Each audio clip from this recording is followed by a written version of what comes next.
So today's topic is abuse on camera, who protects the vulnerable. Welcome once again to Late Night Vibes with Ine and CC. Welcome all our viewers and all our returning viewers. Thank you so much for always supporting our channel. Um, Today we're going to look at this very stressful topic that I talked about. So we are joined by a dedicated employment coach, Coach Kita.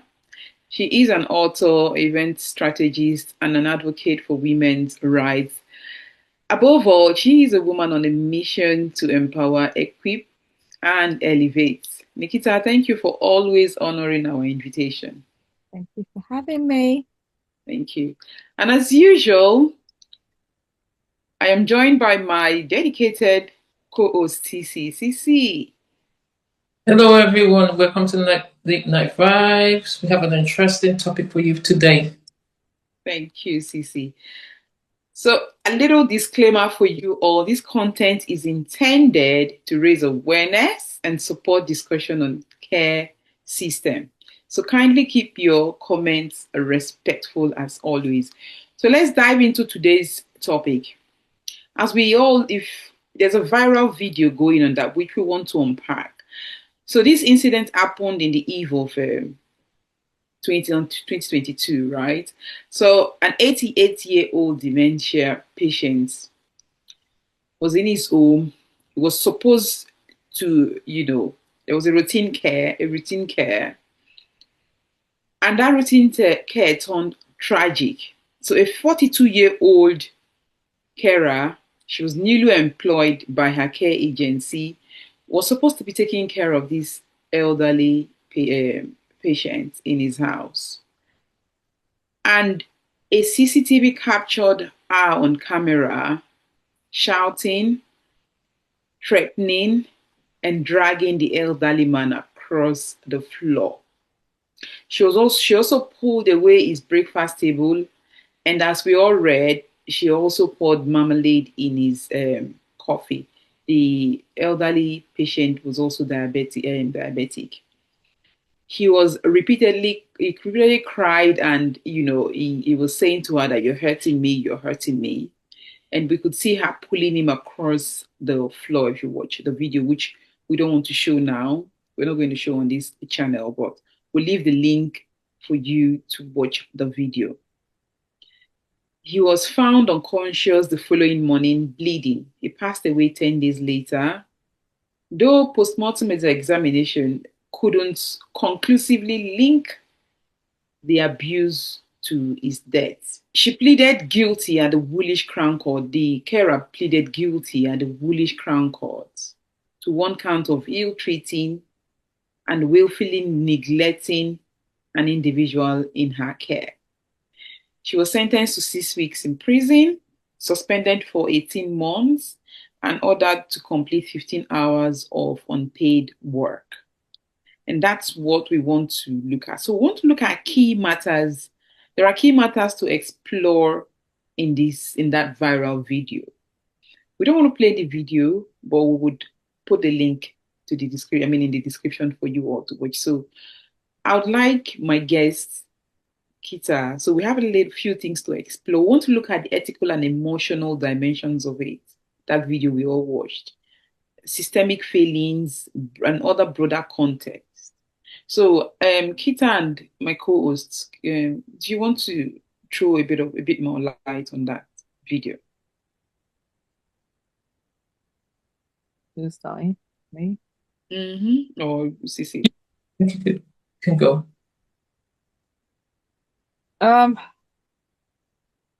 First of all, my heart goes out to the family of the man.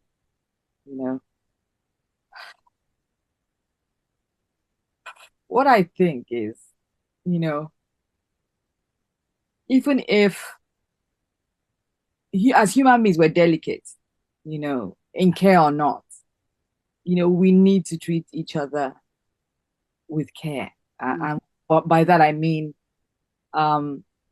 with kindness. Because yes, this man was particularly vulnerable But I'm thinking in my mind, even if it was somebody that wasn't as vulnerable, it could still have happened. Because if someone is diabetic, or one thing could lead to another, and it could have been the same result. I think the point I'm making is, obviously the onus was on the care worker to be extra because that was her job. Mm. But anybody listening, we just need to be kind to one another, because this kind of thing could happen, because it clearly, let's say it's linked, and it's the treatment that's just for purposes of speaking. Mm. Of course the lady wouldn't have wanted to that end result, the man to pass away. That wouldn't have been her intention. But in a moment of frustration or whatever it is that was happening to her that day, she didn't do her due diligence. She didn't take care of him properly, and look what happened. So that could happen even outside that setting. The point I'm making is we need to be kind to one another, especially if it's your job to look after someone. Because it was, the fact that it ended tragically, was, really broke my heart. Yeah. And Sissy, do you want to add to that context as well? Yeah, I just think obviously it's a sad case. Like the gentleman had to pass away, but I just think that the lady, I think she's been doing that for a while. Yeah, because to treat someone like that, I don't have no conscience. Like something might happen to him is elderly. Yeah. Yeah, they're very vulnerable. Like any small thing could put them in danger. So I think I don't think she's meant for the job. Yeah, she was not in the right job, and she didn't care. And when you don't care, that's the consequences that happen. Absolutely. Yeah. Thank you. And then to add to what Nikita said, even if she was frustrated as a carer, you don't bring that into your job. So, and then like Sissy said, it's not for you. If you can't care for people, then that job isn't for you. So what she did, she brought in a frustration into the job, whatever it was, but she shouldn't have done that, and that, would have left an emotional toll on the family. You understand? Of course, they felt that the sentencing was an insult. They saw the sentencing as an insult, but she shouldn't have brought her frustration into a place of work. So moving on to systemic failings and all of that, should we say that she should have been trained properly, because she got into the job 6 days on her own? So I'm saying that there was a systemic failing, in terms of the organization or the institution, that as a newly employed staff, she should have had they call it double up. She should have had someone with her, to take care of a patient like that. She shouldn't have been left on her own. So what would you people say on that? What would you say on that, Sissy or Kita? I would say that I agree with you. She was new to the role. I mean, in normal roles, when you first start a role, you're assigned somebody that would help you, onboarding, they call it, help you to fit into the role properly. Even outside care, just take any role outside, any job at all. Nobody is left to just jump in. You get training, you're tutored, they call it induction in some places. You're eased into the role. So and most of all, you have somebody to kind of chaperone you, to show you the ropes. Because if she's 6 days into the role, where was her chaperone? Where was and a shadowing? That's what they, shadow. She should have been. Was the trainer? Where was the support to onboard her properly? To know, oh, this you don't do, this you do, this you have to control, yeah, etc. So I think definitely there was some failure there. Absolutely. To onboard her properly. Absolutely. And they should take responsibility as well. They should be accountable as well. The agency should also be accountable. So agency should be accountable as well, But you see where we're coming from. The carer and the agent, the carer, we're not saying what she did was right. Absolutely wrong. But like you're saying, she should have been properly inducted, shadowed. She should have done a shadowing. marked competent to take care of an elderly dementia patient before she should be left on her own. So, Sissy, do you want to add to that? Yeah, no, I agree. Caring is very hard. It's a very hard job. So she should have been like supervised support, make sure, especially the elderly guy that has dementia and everything like that. Yeah, they feel they're not supporting her. Yeah. Yeah. So what do we say? What does this mean for carers? Because as we know, many carers, especially my immigrants, some of them are underpaid and undertrained, you know. So we're not excusing our behavior in any way, shape, or form at all, at all, at all, because empathy, compassion, these are key in care sector. If you don't have empathy, you're not supposed to be there. You don't belong in that industry. And if you don't have care, that compassion, you're also not supposed to be in that industry. So what does that mean for carers? So what I am saying that it means is that, we don't want to put every carer in a bad name. So, and carers should not be pressured to take jobs. They should get the adequate training. If they know they are not properly trained to do that job, do not take that job. That is what we're going to say. Speak up if you are undertrained. Don't risk your ethics or career at all, at all. Do not advocate for your right to training and psychological support. So what do you all think? What does that mean?